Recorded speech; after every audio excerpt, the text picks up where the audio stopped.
Okay, you all are the best people in the entire universe. Thank you so much for your patience. Everything is finally fixed after 3,012 years. I do not understand what happened, but that is a-okay. So, I see a couple of the things that you guys talked about: AI data center resistance, borrowing an ICE detention center. There's actually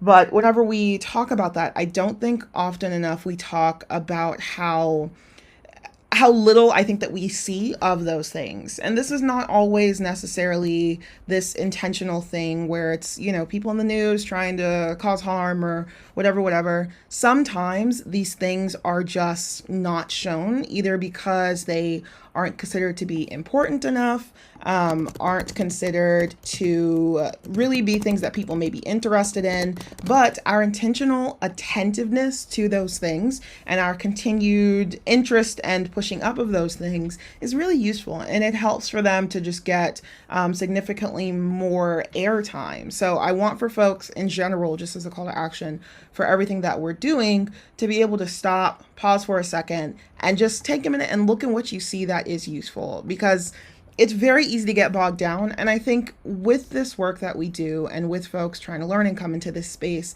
it can be very hard to find that balance between staying engaged, between making sure that you are really trying to make a difference, while also being able to make sure that we are allowing for what's important to be elevated. I'll also say this because this is something that I think I want to just put as like a beginning of this session, especially before other folks start to hop in a little bit more, is whenever I've met with Congress people, and most recently we met with Congresswoman Rashida Tlaib's office, she said that some of her fellow Congress people felt like people really weren't concerned about issues because they weren't calling as much. Now, this entire thing that we're doing is not going to be focused on necessarily making calls and doing all these other things, because I think that it's very easy for us to focus on that side of resistive action. And it's not that it's not useful, but it's not everything. We have to really be mindful about trying to intentionally give ourselves the room to look for more and ask for more. And I think sometimes whenever we are doing things that involve resistance work, in general, like fighting back to the power, all of those things, we can get stuck in what they should look like. But it's also important for us to look at what they look like, because it does indeed matter. So today is one of our first classes. If you missed the last class, that's no problem. I got some great responses on folks from the homework. It's a no stress, low stress assignment. This week's will be a little bit bigger, but if you didn't get that done, just get that into me whenever you get a chance, because I know that things are obviously kind of all over the place. Today, with our focus really being set on getting an overview and a deep dive into resistance. Oh my God, Pickles, get out. Pickles. Y'all, this dog just let out the worst fart I've ever smelled in my human life. That smells so bad. You have to get out. You have to leave. You actually really have to go. You have to get out.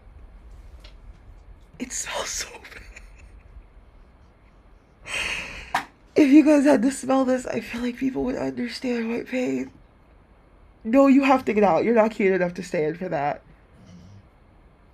You're not cute enough for that. You have to get out. I'm sorry, you gotta go. You gotta go.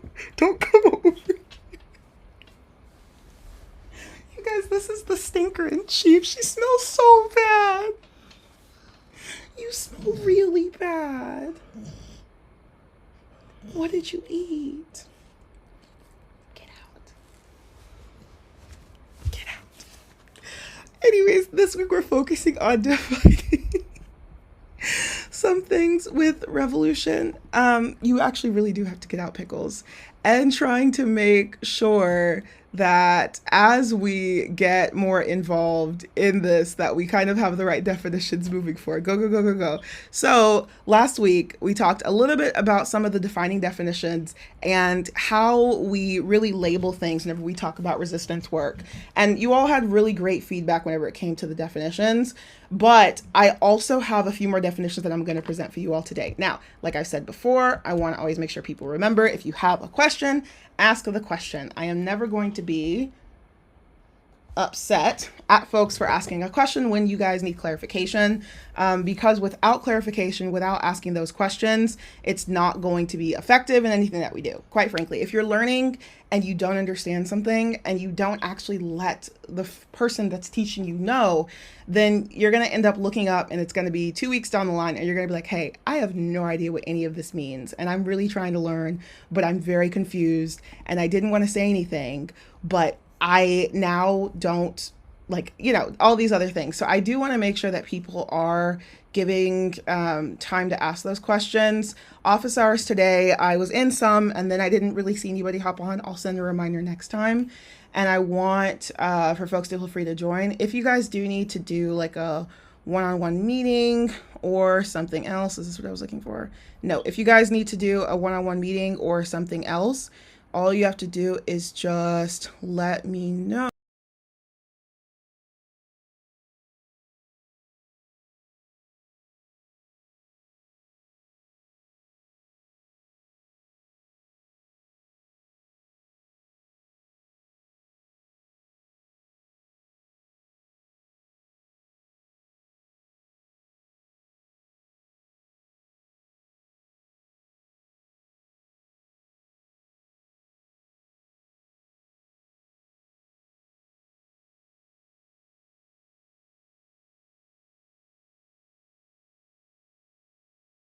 Been busy again. It's no problem if you guys didn't get to send it, but I do kind of want to gauge if people were able to actually watch the video.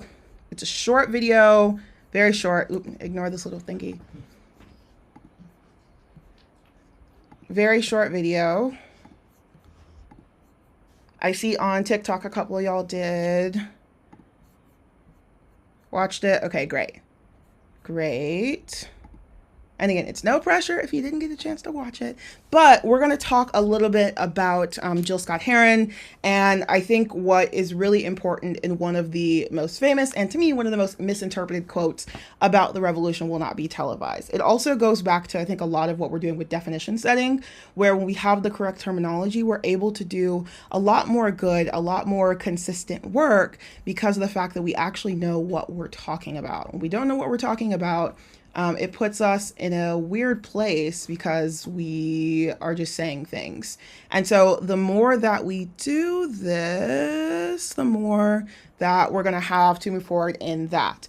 So Jill Scott Heron is a really great, really, really brilliant artist and jazz poet. He's one of the predecessors of hip hop. And you're also going to see a lot in what we talk about how music, media, all of these other things deeply affect the resistance work that we do. We're going to have entire sections that are just on art.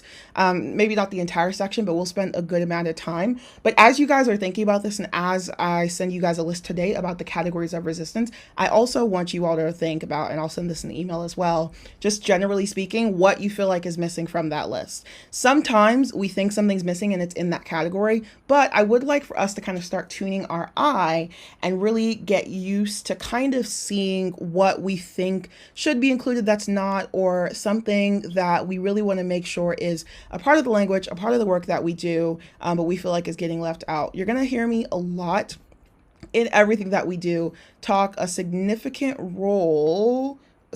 amount about what's getting left behind. And that's also going to be a large part of what we talk about and what we do is what are we supposed to be adding? What are we supposed to be considering? What voice is getting left behind? And what voices do we think that we are looking for that are currently not being included in the work that we are doing? All right, you guys should be able to see this in a second, popping up if it doesn't give me trouble.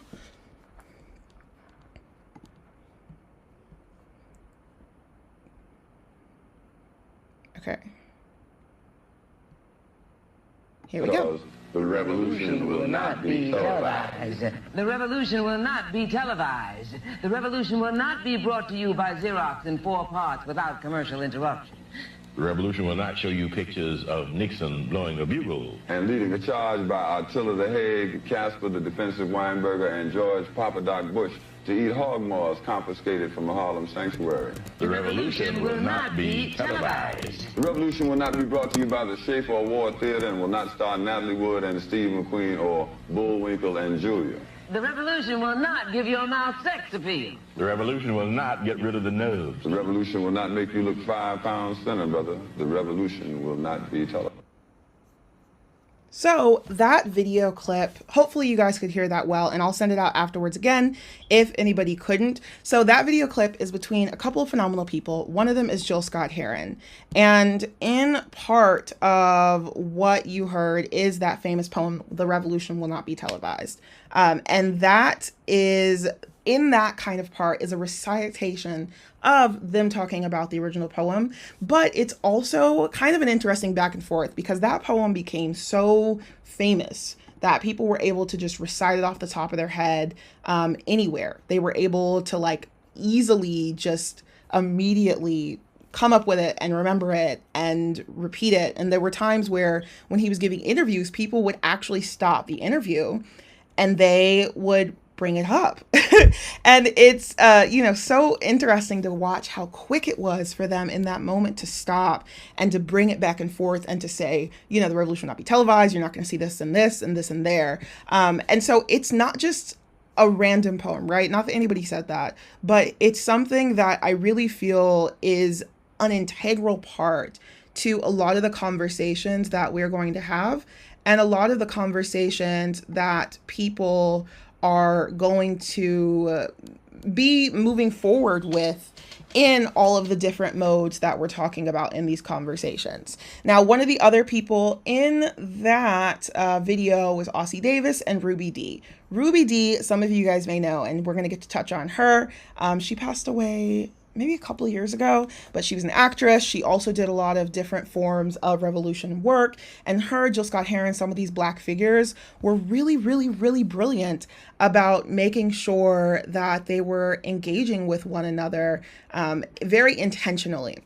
I don't think it's an accident when we talk about how these things get stuck in our head and how they become so powerful that they are just like a part of everything whenever we're talking about different scenarios. They're so integral that they just don't leave our minds. But with that obviously comes some misinterpretation. So I'm going to play you guys a short video about the revolution will not be televised that kind of talks about the miscontextualization of that phrase. Most of you have been mistaught about what the phrase "the revolution will not be televised" mean. This phrase is used heavily across movement spaces online. I constantly see it used, and people use it to refer to the idea that they don't believe that revolutions, as in protests and other things, will be shown on television. But Jill Scott Heron actually had very different intentions whenever he said it. Listen in his own words. Well, the catchphrase, what that was all about, the revolution will not be televised, that was about the fact that the first change that takes place is in your mind. You have to change your mind before you change the way you live and the way you move. So when we said that the revolution will not be televised, we were saying that the thing that's going to change people is something that no one